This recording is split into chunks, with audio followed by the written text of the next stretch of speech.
Hi, welcome to the Catholic Corner. Do you find the topic of death frightening? If you answered yes to this question, then you don't want to change this channel. My guests today are here to help us to make death less frightening. Today, my guests were speakers at a workshop recently in Westville, New Jersey at St. John of God Community Services. The workshop was titled, Now at the Hour of Our Death, and was presented by Via Lucis in collaboration with the Diocese of Trenton and the Diocese of Camden. Via Lucis is the Samaritan healthcare and hospice ministry for Catholic patients and families. Dr. Marianne Holler has served as a hospice and palliative physician at Samaritan Healthcare and Hospice since 2011. Her medical experience prior to Samaritan includes private practice at Sickerville Internal Medicine Associates at University of Medicine and Dentistry of New Jersey School of Osteopathic Medicine. Dr. Marianne is also an assistant professor of medicine there. Dr. Marianne also was instrumental in helping Samaritan introduce the first hospice palliative medicine fellowship in New Jersey in collaboration with the Rowan School of Osteopathic Medicine. In addition to being a doctor of osteopathy, Dr. Marianne holds a master's degree in social work from Fordham University, which is dear to my heart. Marianne also has devoted her time, expertise, and resources to several humanitarian missions to South America, and one in 2013 to Samaritan's sister hospice in Uganda, Africa.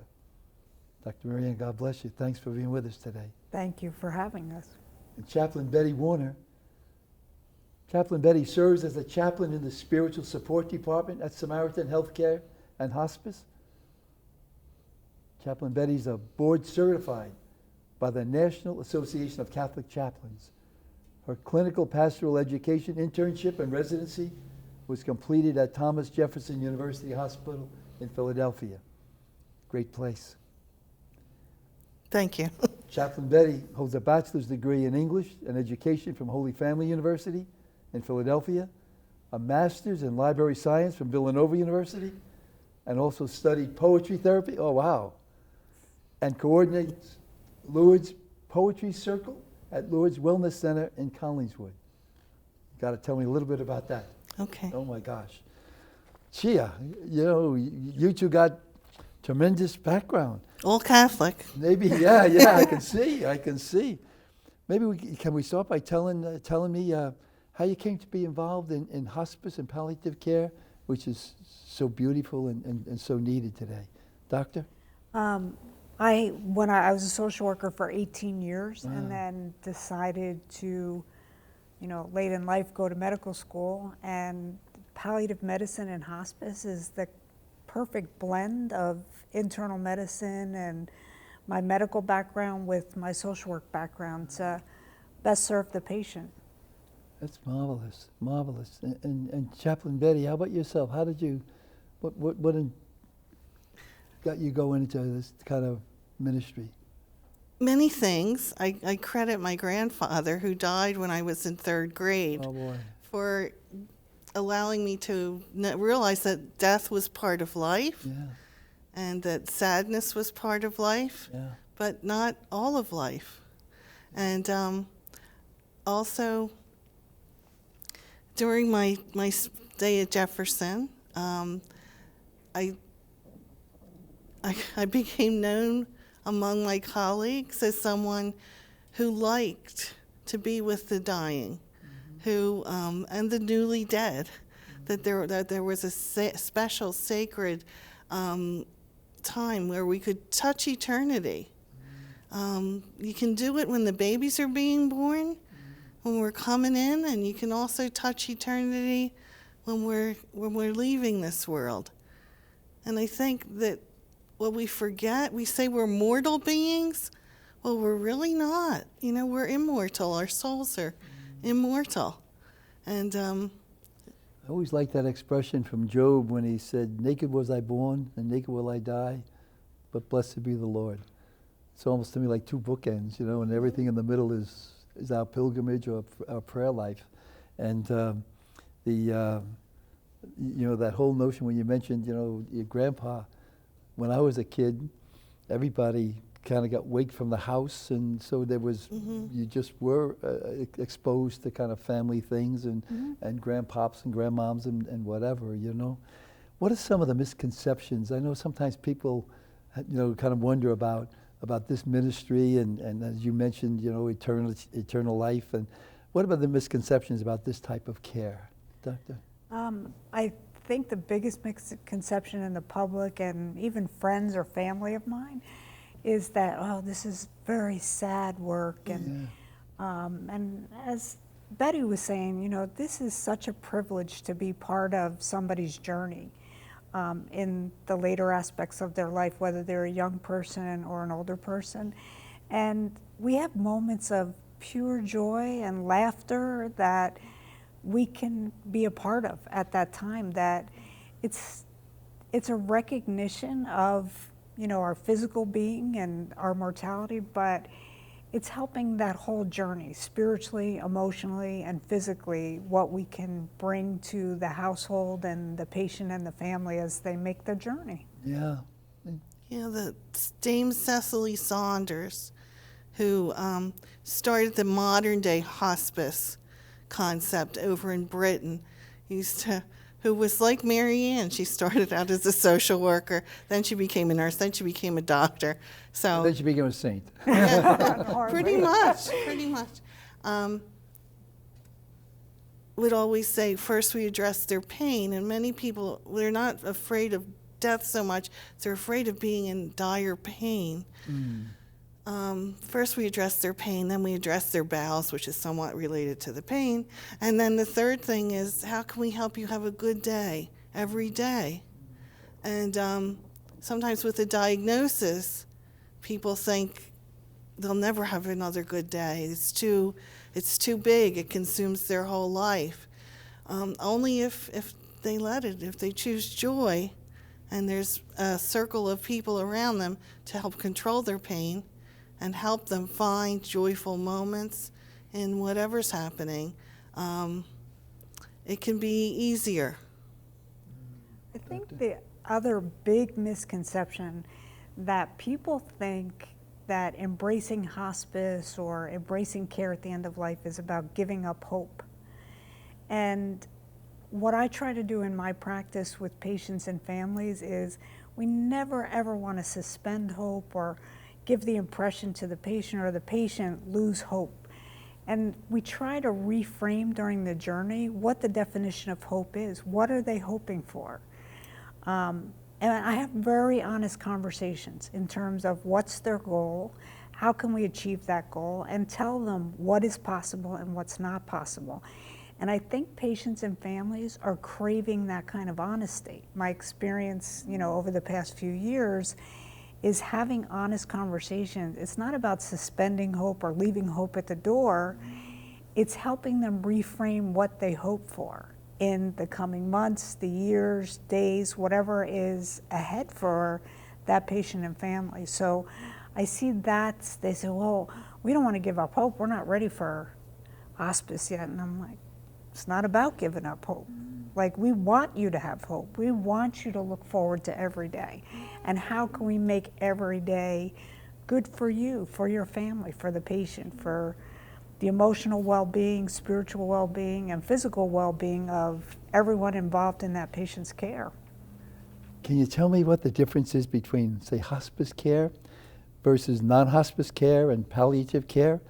And when do you choose each or access each? That is a great question, because there is also a big misconception about those definitions.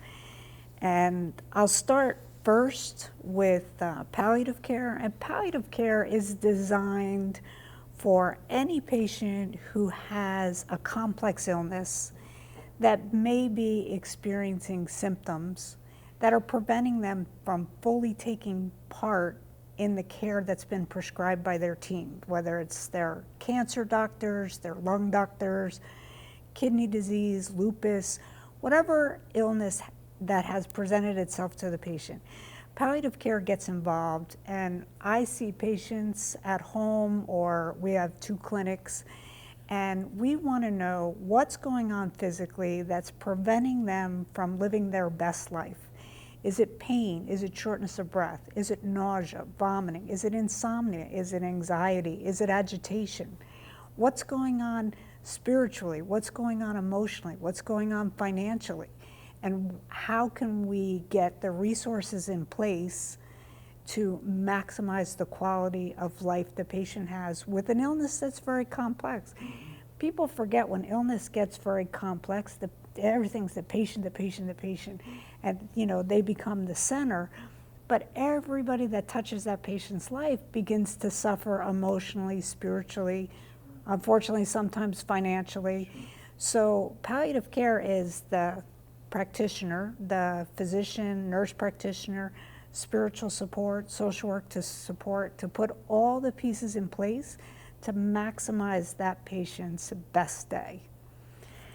The way it differs from hospice by definition means that you have a serious illness, but more than likely, based on best clinical judgment, you have less than 6 months to live. Now, that doesn't mean that if you get to 6 months in one day, that hospice is going to be like, oh, geez, so long, we'll see you later. Right. It just means you still have that illness. We evaluate you then on every 60-day basis. But hospice is specialized palliative care at the end of life. Now, general medical care is you break your leg, you go to the orthopedic doctor, they prescribe a treatment for you, and you go on your way. You have kidney disease, they're going to treat your kidneys. If you have heart disease, you're going to see the cardiologist. And that's how our medical system has evolved over the past 30, 40, 50 years, that we've become very specialized. So general care is, the sum of your parts, so to speak. Palliative care is if you have complex illnesses that may be creating symptoms that are preventing you from living your best life. And hospice is specialized palliative care at the end of life. Wow, so beautifully put. Chaplain Betty, can you add anything to that? Or? Well, I think I was waiting for Marianne to say it takes a village. Exactly. And it's the village of the home and the community, and hopefully the church is involved in the care of the patient who's at end of life as well, and the village of their home, and the extended home. It may be that what will bring joy to this person one day is that they get to talk on the phone to a cousin they haven't heard from in a long, long time. And it may just be that will give them more peace, which will help with their level of pain and anxiety. So we refer to interdisciplinary teams, but you can also look at it as that village concept. And the teams are not afraid of being creative. Many of our patients have a wish to go to the casino one more time, and that will bring them joy. Others, need to talk to the cousin on the phone. Others are waiting for, the daughter's 16th birthday, or, Thanksgiving meal. How close to the big table can they get? And we'll see. Isn't that amazing too? That somehow, like you mentioned, people can say, well, I'm gonna wait, or I'm expecting something. I don't know if that just gives them a spiritual boost that somehow takes over the material parts of the body. But I think so. I think it weaves into that defining hope. Yeah. I hope to see my child graduate from high school. So, I always say, what's your understanding of what's going on with your health? And based on that understanding, what's your goal? So I always laugh and I say, if somebody tells me, well, I want to see my granddaughter graduate from high school, and I say, well, when is that? And they say, well, she's 6 years old. Yeah, right. And I said, well, that's a good goal. That's a good goal. But let's talk about things in a more finite, like in a set period of time. What's your goal for today? What's your goal for this week? And then we'll work up to 11 years from Yeah, now. you're right. That is so well. That is so well. Is there a disparity between, I guess, people who say they want to prefer to die at home as compared to maybe where they actually die in a hospital or in a hospice unit? I mean, because hospice can be at home or in a unit, right? Correct. Any type of environment. There's a huge disparity in this country, Monsignor. Now, we said this country. Is that true, or is our country a little different? Well, we are different in that we have progressed so far in what medicine has to offer that we don't always know the best way to use it judiciously at the end of life.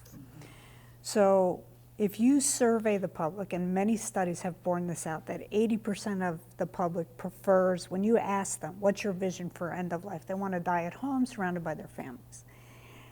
In their sleep. In their sleep. But in this country, we run about 28, 20, 30% people that actually let that happen. A lot of people die in the hospital, in intensive care units.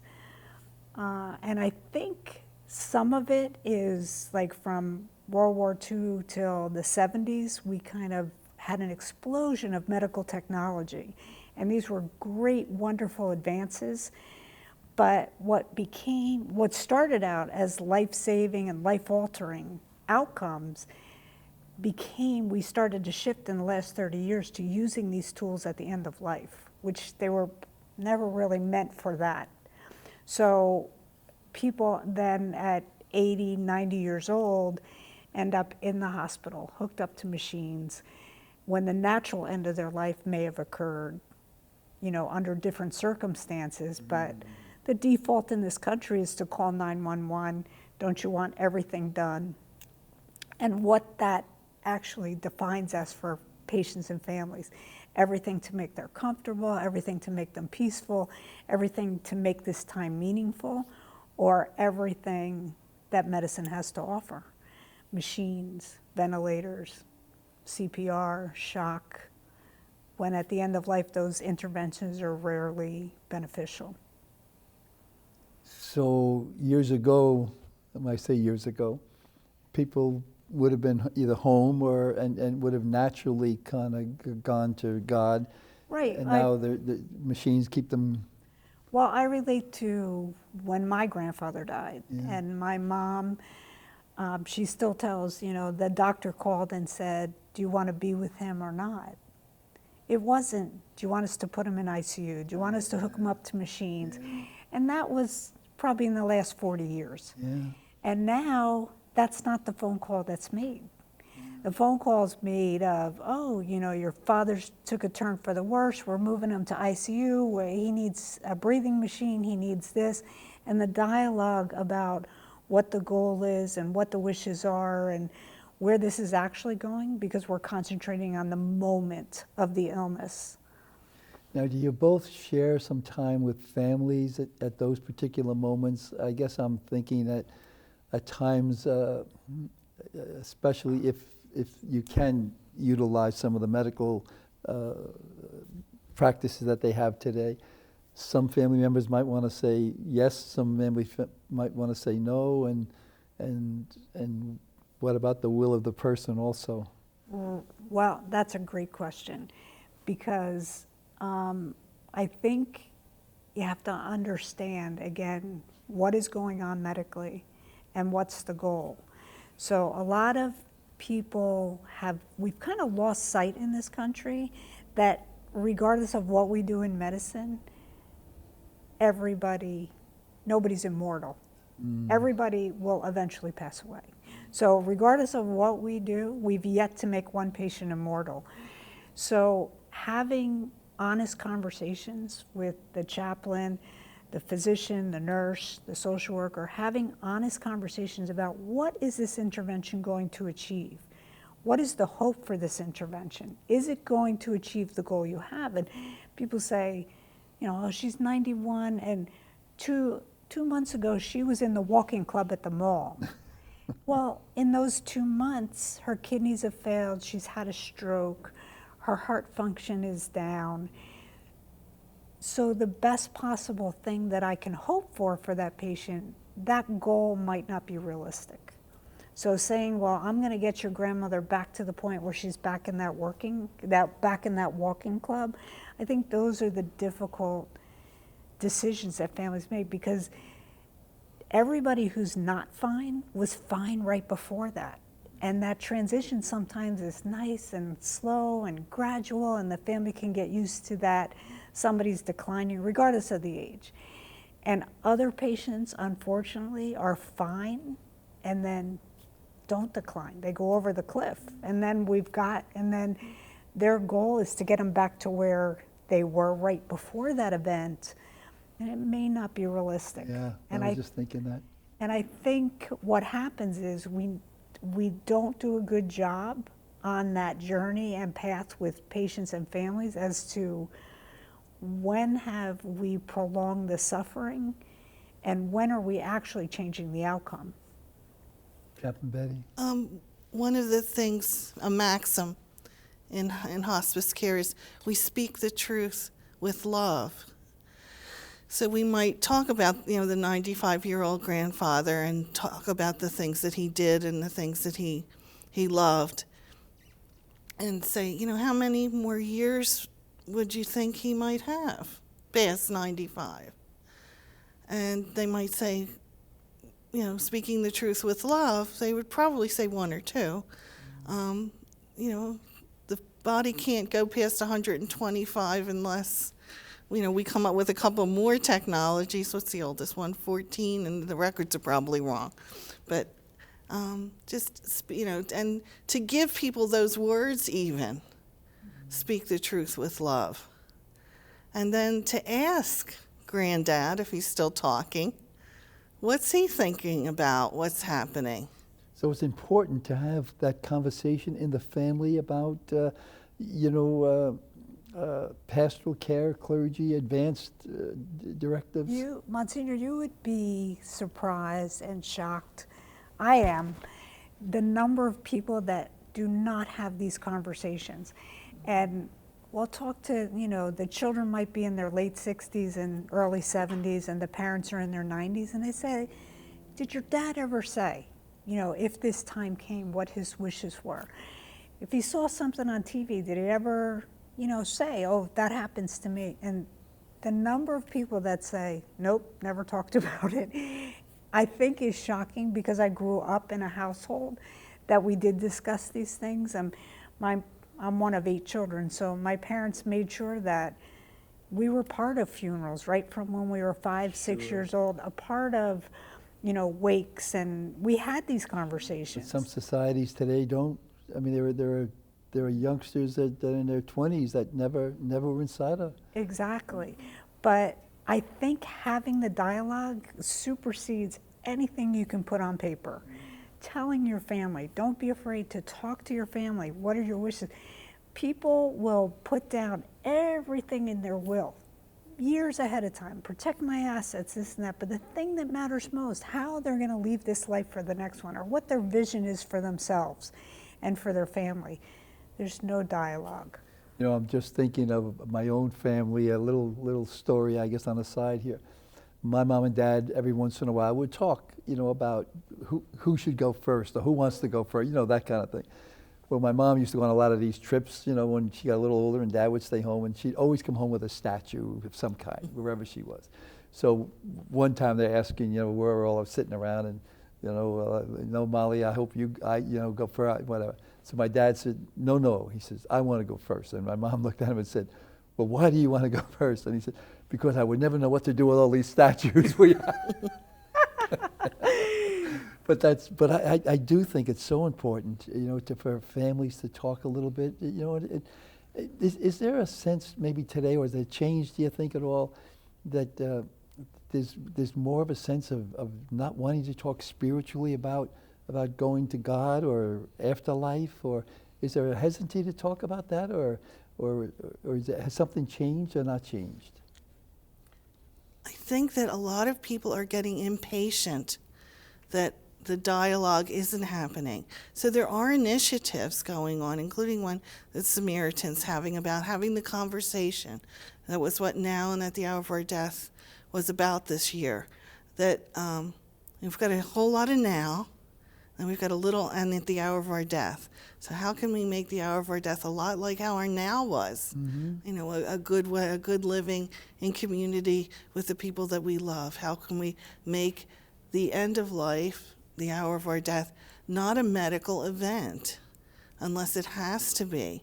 It should be like the rest of your life was, so that it's a community event, it's a family event, a very personal event that involves everything about you. And because you're older, hopefully, when you're passing and you're able to make decisions, that it truly is a time of honor for the person who's dying, and a time that gives them some space. And, you know, we're talking about a universe, we're talking about eternity here. Give them a few days, months, weeks to express how they want to be honored when they're gone, their personal legacy, and what they call the ethical will, right? What you want your family to, how you want them to go on ethically, spiritually. I don't know if this is a good thing. I mean, I would ask your thoughts. I know I used to hear people like say, oh, I want to die in my sleep or whatever. And I always said, you know, I think it's a beautiful thing to be able to, at some time in life, you know, maybe when you're older or so, to be able to say, I love you, and to someone else to say, I love you too, Mom and Dad, or however that little story goes.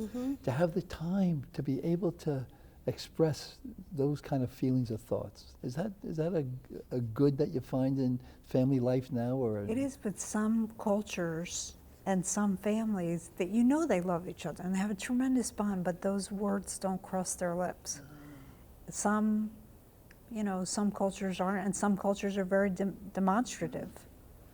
Wow, we could talk forever. This is so beautiful. In a couple of seconds, what's the, how do you make it a little less frightening for people?